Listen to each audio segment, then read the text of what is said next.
Hi everyone, आज हम बात करने वाले हैं एक ऐसे महापुरुष के बारे में जिन्होंने आसाम की धार्मिक और सांस्कृतिक पहचान को एक नए रूप में सेट किया। हम बात कर रहे हैं श्रीमंत शंकरदेव जी की, जो कि एक भक्ति कवि, समाज सुधारक और एक महान संत थे। तो चलिए उनकी जिंदगी की कहानी को समझने की कोशिश करते हैं। श्रीमंत शंकरदेव जी का जन्म 1449 में असम के नौगांव डिस्ट्रिक्ट के बोरदुआ के पास आलीपुखुरी गांव में हुआ था। उनका परिवार शिरोमणि भूया नामक एक समृद्ध क्षत्रिय परिवार से संबंध रखता था। शंकरदेव जी के पिता का नाम था कुसुम्बर भूया और माता का नाम सत्य संध्या था।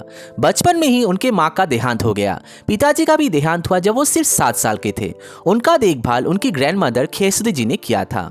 उनके पहले पत्नी का नाम था सूर्यवती और उनकी एक बेटी भी थी जिनका नाम था मनु। बचपन से वो बड़े प्रतिभाशाली थे। उनका दिमाग तेज था और वो शिक्षा में भी अग्रसर थे।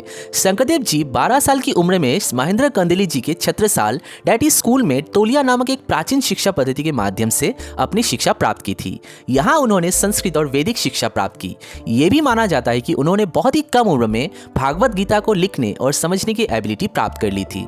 साथ ही विदाउट लर्निंग वावेल सिर्फ असमीज वर्णमाला से उन्होंने भगवान विष्णु के 10 अवतारों का वर्णन एक पोएम में किया था, जिसका टाइटल था करतल कमल। इसके अलावा हरिश्चंद्र उपाख्यान उनका स्कूल में फर्स्ट लिटरेरी वर्क माना जाता है। एक समय आया जब उनकी जिंदगी एक नए मोड़ पर आ गई। जब उनकी पत्नी का देहांत हो गया तब उन्होंने अपनी जिंदगी भगवान के भक्ति और संस्कृति की सेवा में समर्पित करने का निर्णय लिया। ये समय था जब उन्होंने भारत के अलग अलग धार्मिक स्थलों को भ्रमण किया और वेरियस संतों और इंटेलेक्चुअल से ज्ञान प्राप्त किया। उन्होंने पुरी के जगन्नाथ मंदिर को भी दर्शन किया और वहाँ के भक्ति आंदोलन से प्रभावित हुए। इसी दौरान उन्होंने भगवान कृष्ण की भक्ति को एक समाज सुधारक उपाय के रूप में देखा। उनका मानना था कि भक्ति के माध्यम से समाज को एक नए दिशा में ले जाया जा सकता है। जब शंकरदेव जी अपने रिलीजियस जर्नी में थे, बद्रिक आश्रम में उन्होंने फर्स्ट बौरगीत ब्रजवली भाषा में कंपोज किया, जिसका नाम था माना मेरी राम चरनाही लागू in the year 1488। But according to Katha Gurucharit the first Borgeet was रामा मेरी हृदया पंकजे। शंकरदेव जी ने भक्ति आंदोलन की शुरुआत आसाम में एक नए रूप में की। उन्होंने एक शरण नाम धर्म की स्थापना की, जो कि विष्णु और कृष्ण की भक्ति पर आधारित था। उनका कहना था कि एक भक्त को केवल एक ही भगवान की शरण लेना चाहिए और बिना किसी मूर्ति पूजा के श्रद्धा और भक्ति से सेवा करनी चाहिए। उन्होंने नाम कीर्तन को धार्मिक जीवन का एक इम्पॉर्टेंट पार्ट बनाया। नाम कीर्तन का मतलब है एक साथ मिलकर भजन और कीर्तन करना और भक्ति में लीन होना। ये एक ऐसा आंदोलन था जो हर जाति, वर्ग और समुदाय के लोगों को एक समान रूप से जोड़ने का काम करता था। सिर्फ धार्मिक ही नहीं बल्कि श्रीमंत शंकरदेव जी ने साहित्य और कला के क्षेत्र में भी अपना योगदान दिया। उन्होंने बौरगीत, अंकीय नाट और सत्र संस्कृति का निर्माण किया, जो कि असम के पहचान का एक मोस्ट इम्पॉर्टेंट पार्ट है। बौरगीत ये एक प्रकार का डिवोशनल सॉन्ग है जो भक्ति और प्रेम को एक्सप्रेस करते हैं। अंकीय नाट ये एक नया नाटक शैली है जो भक्ति पर आधारित है और जिसमें डांस और म्यूजिक का यूज किया जाता है। सत्रास ये एक प्रकार का मोनेस्ट्रीज है जहां लोग भक्ति, कला और शिक्षा का ज्ञान प्राप्त करते हैं।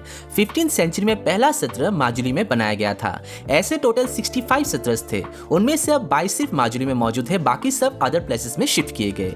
उनमें से कुछ फेमस सत्र से आउनियाती सत्र, कमलाबारी सत्र, दक्षिणपात सत्र, गारामोड़ सत्र, हमगोड़ी सत्र, बेंगेना आती सत्र एंड नोतुन कमलाबारी सत्र एक्सेट्रा। क्षत्रिय डांस शंकरदेव जी के सहयोग से सत्रों के सामाजिक और धार्मिक समूहों ने हिंदू धर्म और इसकी शिक्षाओं में निहित अपनी मान्यताओं को मनाने के लिए इस डांस को डेवलप किया। क्षत्रिय डांस को कई नामों से जाना जाता है, जैसे भांगी, झूमर नाच, साली नाच, बेहर नाच, सूत्रधारी, गोसाई प्रवेश, गोपी प्रवेश, ओजापाली नाच et cetera. However currently it is commonly known as क्षत्रिय।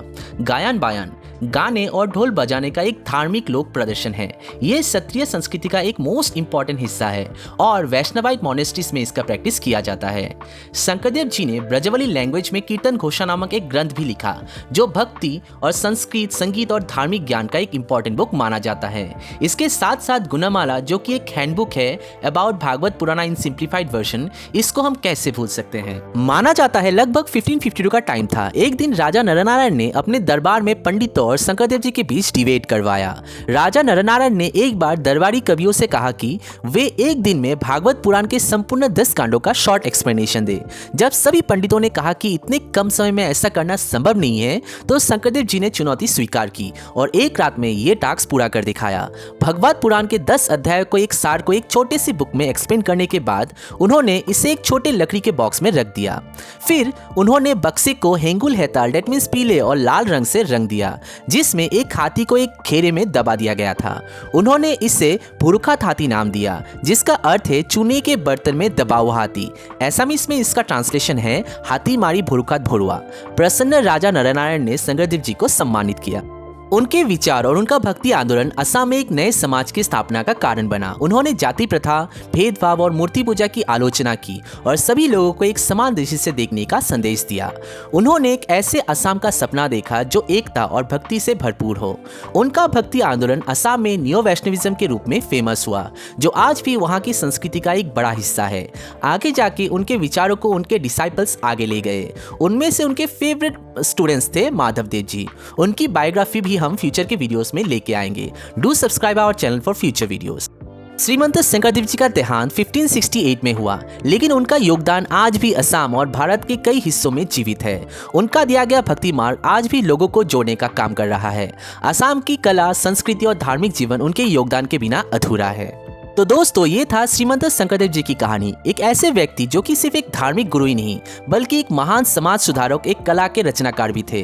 अगर आपको ये वीडियो पसंद आया हो तो लाइक करें, शेयर करें और हमारे चैनल को सब्सक्राइब करना ना भूलें। मिलते हैं अगले वीडियो में, तब तक के लिए स्टे हंग्री, स्टे फुलिश। जय हिंद।